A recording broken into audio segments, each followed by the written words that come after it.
Welcome week for a college freshman usually follows a predictable script. You cram into dorm parties, sign up for way too many campus clubs, and take endless selfies with people you met 5 minutes ago.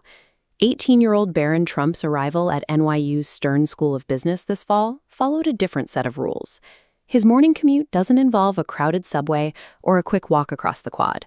He is driven to campus in a coordinated convoy of blacked-out SUVs, flanked by a dedicated Secret Service detail.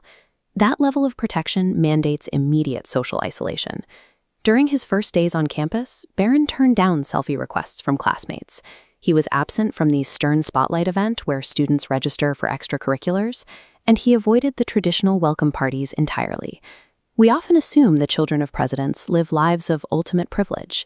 That educating a modern first son requires an inescapable security bubble, one that reshapes the environment of everyone around them. Just getting Barron into a lecture hall requires a tactical plan. Armed guards are stationed immediately outside his classroom door while he studies. This creates friction for his peers. Fellow NYU students face longer lines and mandatory security checks, having to present valid IDs to guards to enter the building alongside him. He has navigated these security layers since childhood.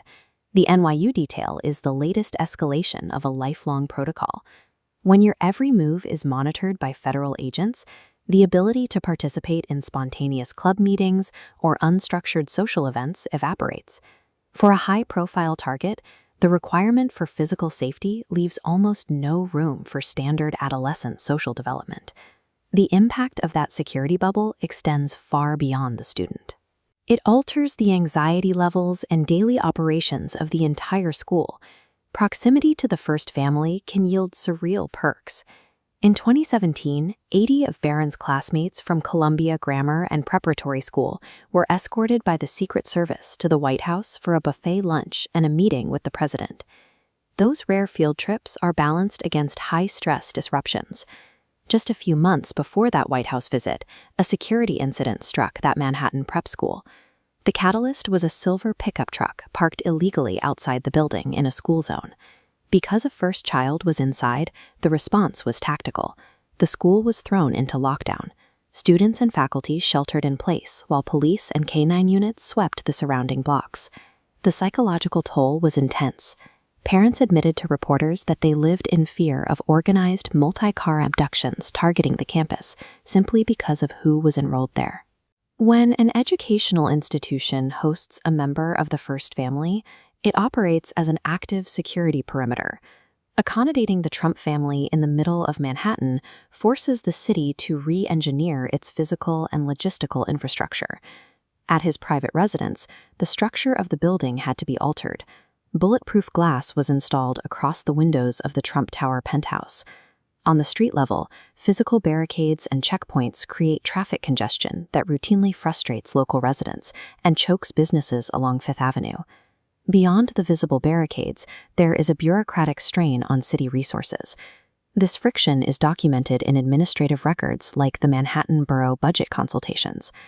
These records show how the NYPD must redirect funding, service goals, and operational priorities to manage the logistical burden of protecting political targets in dense urban zones.